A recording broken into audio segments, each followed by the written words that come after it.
4 years since I first made the original version of my hated characters list. Ever since then, my opinion has changed on some characters. I realized that now we have better criteria for what makes a good or bad character, and I encountered more characters I hate. I know a lot of people have already done this list, but there will be a lot of characters you don't see very often in hated characters list. In case you couldn't tell by now, there will be major spoilers throughout this list. I really hope this video is good, and I hope you're ready for this countdown, because it's time to begin.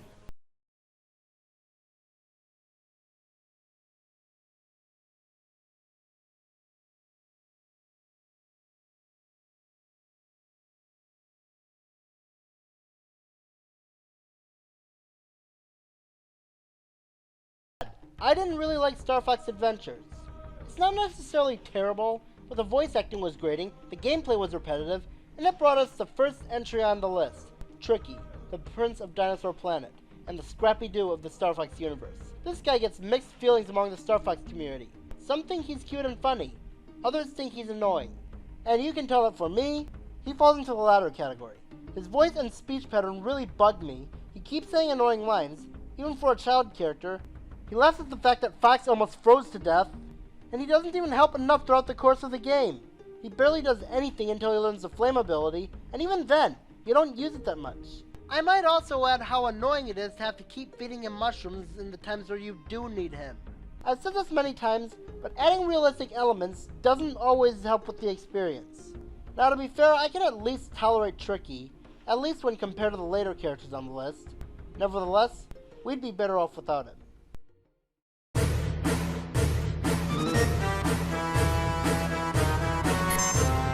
Want to know something that really gets annoying after a while? Villains that overstay their welcome. But I can forgive this if they do something awesome with said villain. Dr. Wily barely ever does that. I've already told you how much I hate Wily for being repetitive and predictable, but since I don't want this entry to be short, I'll explain it again.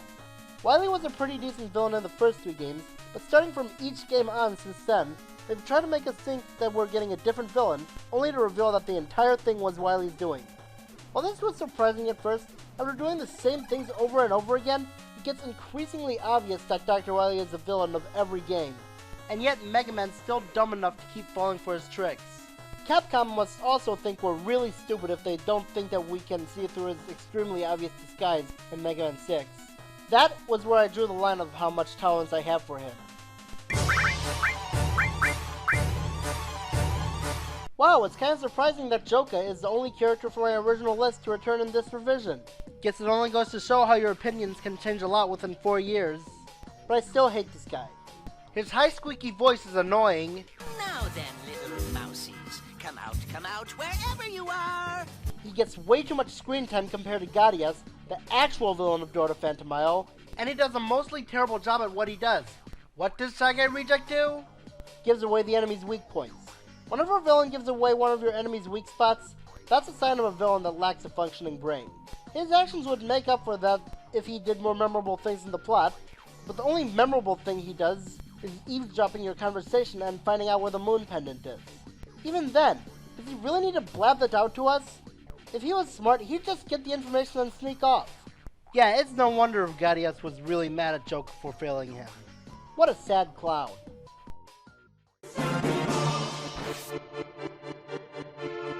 Because Smash Bros. Is a crossover, you won't find that many original characters from the series. Well, except for a couple characters, like say Tabuu from Brawl's Subspace Emissary. I'm going to admit, last minute reveal villains are okay as long as they're cool and or have foreshadowing. Tabuu has neither of these traits. He has next to no personality, and the closest to any foreshadowing of his actions is in the King Dedede badge cutscene, where King Dedede feels bad about having to give up the badge to Peach or Zelda, depending on who you didn't choose. Yep, that's the only thing that remotely foreshadows this villain reveal. I know that Emissary is technically a platformer, and platformers aren't supposed to have, like, really complex stories, but this is a story-based platformer, so what's their excuse? Once he finally is revealed, he takes the action of turning all of your characters into trophies. Also known as the "we're too lazy to animate all the characters on screen at once during the climax" excuse. A happy reunion with Ness and Lucas would have been nice. It would have been more satisfying if the characters all celebrated after defeating Tabuu. This climax really doesn't feel as awesome as it should be thanks to this unoriginal villain.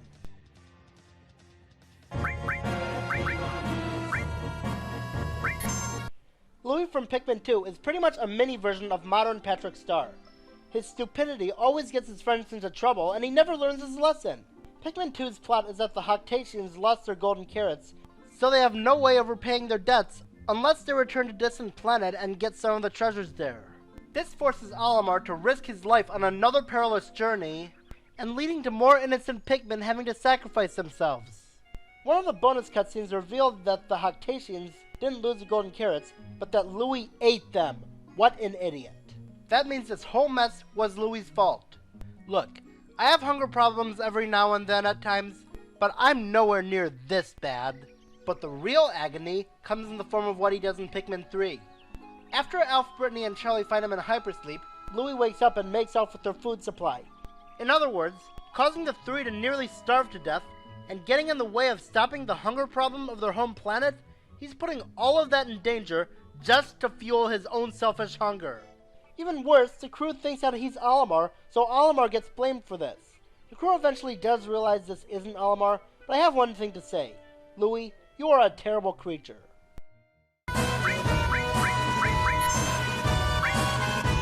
Sonic has a notorious cast of characters. Charmy the Bee with his dumb voice and speech pattern, Eggman with his repeating lines such as, "You know what they say, the more the merrier!" And if you remember my original list, Big the Cat. Though while it's easy to see why most people hate him, to me, he was just pointless and stupid at worst. Johnny from Sonic Rush Adventure, on the other hand, is a complete nuisance, at best. Considering he's a shark, I expect him to be a much cooler rival, but his arrogant attitude is unlikable, and he constantly shouts extremely annoying one-liners. Hey Johnny, there's a great new phrase called "shut up." Maybe you should get familiar with it. As if the Duck Hunt dog mocking you every time you fail wasn't bad enough, imagine being mocked throughout the entire race. And considering how irritating those races are, those words are going to be engraved into your very skull. At least Eggman was still cool if you forget about his one-liners. Johnny, on the other hand, is just lame and intolerable. Well deserving of this spot. Brevon from Freedom Planet may not be as well known as other villains from video games, but trust me, he has earned a spot in this countdown. Freedom Planet is a good game, but still has some flaws. This is one of the biggest ones. Let's start with his design. He looks like what you'd get if you took Hopper from A Bug's Life and Dr. Wily, morphed them together, and then hit them with the ugly stick. But the main reason I hate him as a villain is because his goals are so contrived that it's almost hypocritical. He apparently has good intentions of wanting to avenge his home planet, but he also has a sick desire for power and destruction, which ended up being the reason why his planet was destroyed in the first place. You can't have a sympathetic, unsympathetic villain. Pick one or the other. Do you want us to feel bad for him or not? I'd go on about him, but what else is there to say? Case in point, he looks dumb, he's unmemorable, and it's hard to tell if you should sympathize with him or not.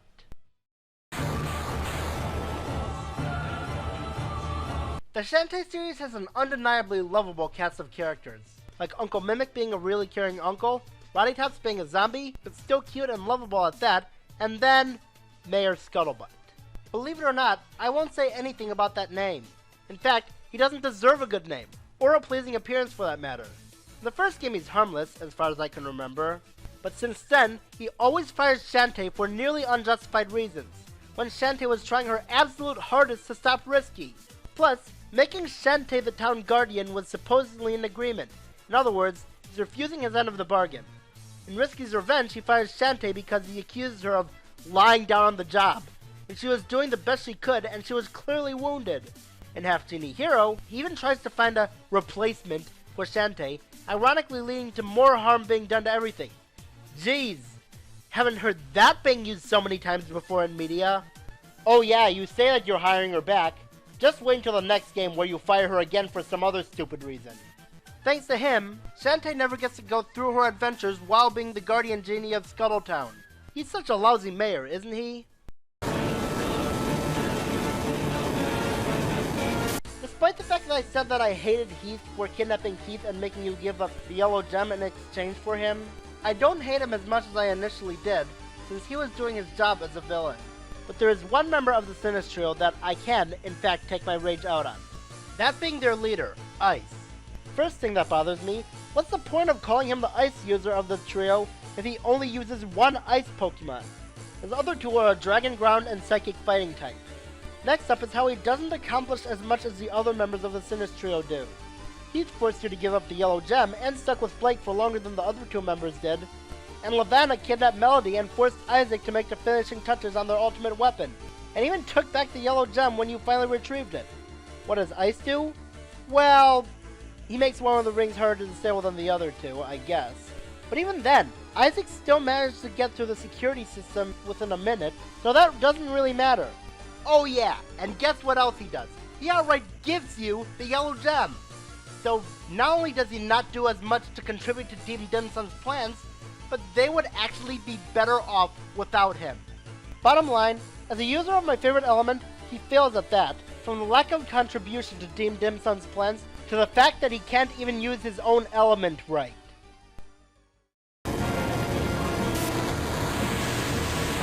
Samus Aran was the most awesome character in all of games. She's wiped out so many evil creatures, saved the entire universe on multiple occasions, and has some of the most eye-candy abilities any Nintendo character can possess. I would have never expected to put her on the hated characters list, until I got my hands on Other M. Samus was nearly the perfect video game hero for me, and a very hard character to hate at that. I didn't think it would be possible to hate her. Now she's gone from the lovable space waifu and the queen of strong independent women to repeatedly whining about the death of the infant Metroid that sacrificed his life for her. Look, I hate losing someone I've been close to as well. I definitely feel bad when it happens, but could you imagine if I whined about it literally everywhere I went? Even in the places where I'm supposed to act serious? It would get very jarring. And what's more, they also constantly show her butt in this game. Before you all make fun of me, first of all, that's a perfectly rational thing to be disgusted by. Just because I think Samus is attractive, doesn't mean I want to see her butt every time I get the chance, which, once again, is perfectly understandable to be disturbed by. Second, she's a character we're supposed to take seriously, so there's no reason to show her butt everywhere. Well, except for the fact that this game was partially developed by Team Ninja, who is known for sexualizing their characters, but 3 words, not an excuse. I would ordinarily shrug this off and say, she'll redeem herself in the next game, that was just one mess up. One game isn't enough to ruin someone's entire character. Well, Retro Studios practically allowed this to happen. Being the geniuses they are, they thought that because of one unsuccessful game, that they should just give up on actual story-based Metroid games altogether and leave Samus in this awful state. Now it's pretty much hopeless that Samus will ever redeem herself. Wait, what's this? Metroid Prime 4? Could it be? Thank you so much, Retro! Now Samus has a chance to redeem herself! Wait, you mean it's not being developed by Retro? Oh no, you'd better not let Team Ninja create it. We'll just have to wait and see who's going to make it. But for now, Samus gets this spot on the list.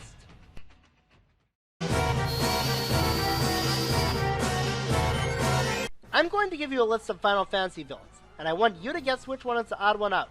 Let's see, we have a psychopathic jester who wishes for destruction of all humanity, a swordsman that, while overglorified, has a good backstory and some pretty neat looking abilities, a wizard who wants to live forever, and a power-hungry emperor who managed to take over hell itself. If you guess the wizard, you get a yearly supply of cookies. Well, would you look at that?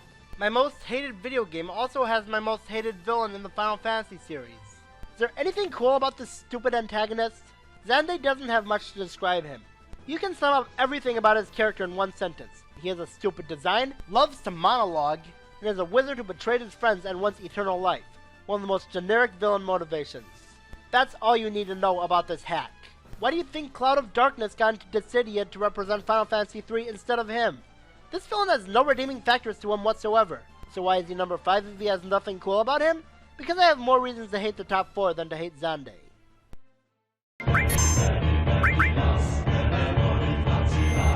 Those of you who saw my hated Zelda characters list are probably expecting Agatha to be on here. That creepy little brat who squeals with glee over insects and doesn't belong in such an amazing game. But she doesn't seem to mean any harm. Princess Ruto, on the other hand, is way past unlikable. You first meet her inside Jabu Jabu after you've come to rescue her when you were sent a letter to rescue her. So you eventually see her, and what does she do?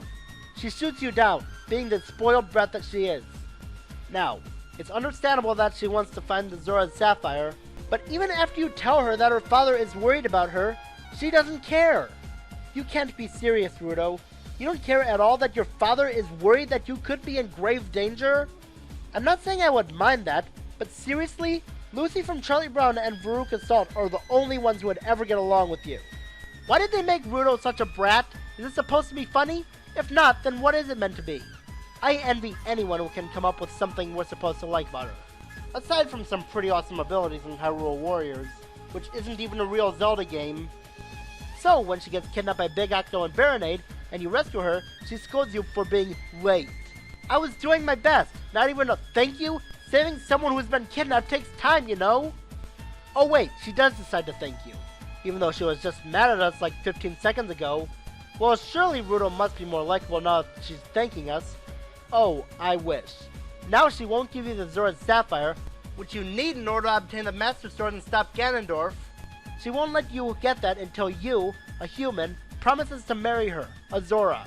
This makes me really thankful that in the end of the game, Link went back to before he got the 2nd and 3rd gems. Otherwise, this would mean that he's doomed to a life of being married to a Zora who will likely treat him like her own personal slave, as opposed to Zelda who would be a much better wife for him.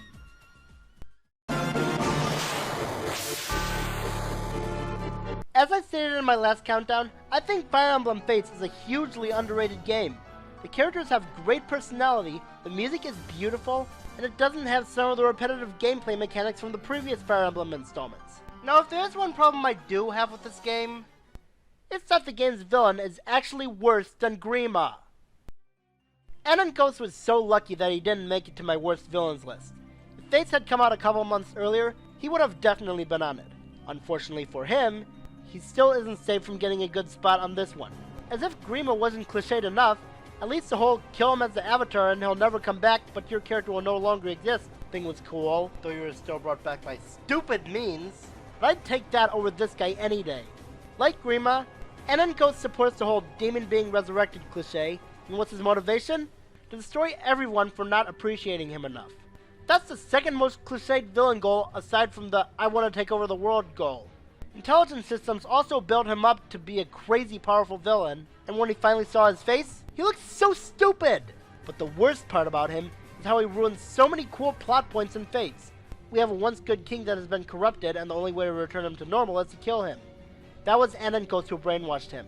We also have Takumi wanting to destroy the player if he chose the conquest path, only to reveal that was Anankos' fault. This villain causes the entire plot to collapse on itself. This really bothers me, especially since it exists in my favorite Fire Emblem game. Every time something bad happens in Fire Emblem Fates, we have Anankos to blame. Well, at least now I know who to blame for all this hate this game gets. Oh, and what's a demon being resurrected cliche without having him consume and or betray the guy who praised him? Yeah, not like we've seen that like 10 bazillion other times in media. Literally the only good thing about him is his final boss fight, which I'll admit is not only epic, but is my favorite boss fight in the whole franchise. I even put him in my intro if you've noticed. That being said, inspiring boss fights can still be against lame villains, so Anankos still deserves the spot.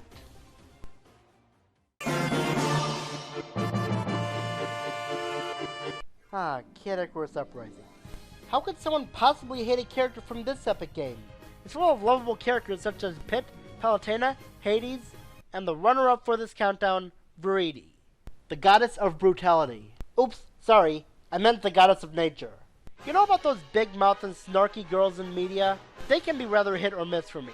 They can either be lovable, or they can be like Viridi. Viridi wishes for genocide against humanity because of how bad human actions can be. I try to give her the benefit of the doubt because, yeah, human actions can lead to disaster. As a matter of fact, some of my worst fears are the result of human actions. But the problem is that she treats all of humanity like this for the actions of some. And so she devotes her time to creating reset bombs to wipe out the human race. The next problem comes in the form of how, unlike all the other characters in the game, to me, she's not funny. As opposed to the more brilliant jokes in the game, Viridi's jokes just make her sound like an immature, bratty kid. I know what you're going to say, she is technically a kid. I'd forgive this if I found her funny, but once again, I don't. And when she's not making bad jokes, she's making you feel terrible for laughing at the jokes that are clearly much funnier than hers. Almost as if she's jealous that they can tell better jokes than her. Wanna know what else? Remember when after Pit destroyed the Lunar Sanctum, it was later revealed that was a prison keeping the Chaos King in captivity? And then when Pit was put into a coma and Palutena was turned evil and wreaked havoc on Skyworld? If you think about it, That probably wouldn't have happened if Viridi had just told Pit about this. Even though Pit and Palutena were the ones who freed it, they had no way of knowing. Since Pit was Viridi's next target after he destroyed her reset bomb factory, and the gods have the ability to communicate with Pit with ease, couldn't Viridi have, I don't know, warned Pit that the Lunar Sanctum was a prison? But the thing that pins her to the spot is one major thing. She doesn't learn her lesson in the end. Yep, even though they want us to see her as one of the good guys now, she still wants all humans dead even after everything the characters go through. She's supposed to be a good guy now, even though she's no better than a terrorist. That disgusts me. Don't give me the she had no reason to change her mind excuse, because Magnus helped Pit in his quest, and all the people cheered the gods after Hades was slain. So Viridi does, in fact, have a reason as to why she could realize that there do exist humans that aren't this bad. Well, hopefully she could learn her lesson if Uprising gets a sequel. Darn it, Sakurai! Now Viridi has little to no hope of becoming likable now. Viridi was neck and neck with the character who made it to the #1 spot, but when I think hard about it, I would still prefer Viridi over him.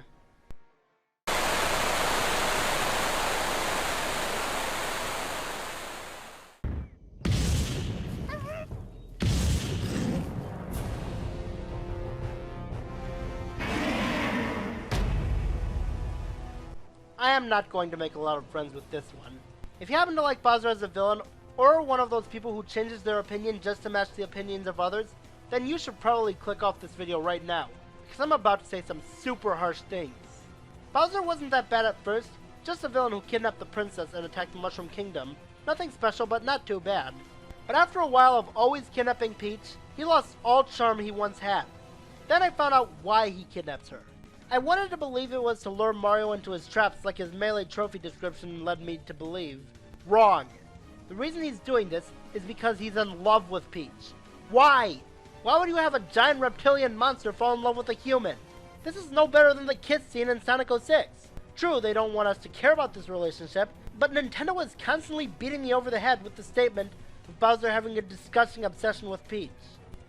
Now, some people may find this funny, but I personally would be more likely to laugh at seeing Peter Griffin accidentally tear apart a beached whale with a forklift. Even when he tries to conquer the galaxy, he's not satisfied until he makes me even more sick to my stomach than I already am. Also, he's one of the dumbest villains in the world for not only telling Mario whenever he kidnaps Peach, allowing him to rescue her, but is also the worst defender of villains that give you a way to beat him. Putting up an axe for you to chop down his bridge, placing bombs to throw him into, or even in his last good role, 3D World, he stands on top of a giant POW block. But how many times have we seen a main series Mario game where Bowser isn't the main antagonist? Let's see. Wart, Tatanga, Wario, and that's about it. Speaking of being the main villain, in Dream Team, which had the potential for an awesome Bat King of Nightmares, turns out he was only second banana to Bowser. Bowser not only ruins the setup, but also ruins the mood of an intense final showdown by having an all-you-can-eat buffet in the middle of the fight. But want to know what seals Bowser at the top of the list? Back in 2013, Nintendo looked like they were finally learning from their mistakes when they actually let Peach go with Mario and the gang on an adventure in 3D World, having Bowser go after someone else. I was worried it was a one-time only instance, but then in the E3 of 2014 Direct, they bumped my hopes up much further when they made it seem like they would never have Peach get kidnapped again. I know they've poked fun at Peach getting kidnapped in some games, but the way this was presented, I thought maybe Bowser had a chance of redemption. I did have a small part of me saying that Bowser would still go back to his old ways, but I actually had some hope. But then, Nintendo proved to me that there is no hope. After 2 years, all my hopes flew out the window when Bowser kidnapped Peach yet again in Paper Jam, and then once more in Color Splash. He's also going to kidnap her yet again in Super Mario Odyssey, outright stating that he's going to marry her, which could hinder the game's chances of being what looks like it could potentially be the greatest Mario game ever. It's not because it hurts the story of a Mario game that bothers me, it's because it's insulting to see a human-reptile thing relationship in an otherwise epic-looking game. If there's one thing that makes me more mad than refusing to improve, it's making me think they improved when they really haven't, for it gets my hopes up for nothing. I had some hopes that Bowser was going to redeem himself after all these years, and that Peach would finally become a strong, independent woman. Nope, that's just Nintendo saying, we know the problem with this, but we don't care. As long as our fans remain loyal to us, who cares about female empowerment? Peach hasn't done nearly enough in the past decade, other than, well, baking cakes and writing letters, showing proof that this stupid and unthreatening villain not only dragged down his own character, but also dragged someone else's character down with him for the price of one. If you like Bowser, that's perfectly okay. But do you want to know how many times I thought Bowser was even remotely cool in my book in the past decade? Besides Smash Bros., only in 3 games. Super Paper Mario, Bowser's Inside Story, and 3D World. Everywhere else, he makes me question why I still play Mario. No other video game character has done that. If you're going to ask how Ganondorf is better, I have a huge list of reasons. But I'll listen to subtitles because this entry is already long enough. King of Koopas? More like king of stupid, redundant, and unoriginal video game villains, since there's nothing left about him that I still love. Even seeing him turn giant isn't cool anymore because, 4 words, been there, done that. Bowser is now my most hated character in all of video games. I am at a 5 7 2nd, and somehow the Dry Bowser cutscene in New Super Mario Bros. Doesn't seem all that bad now.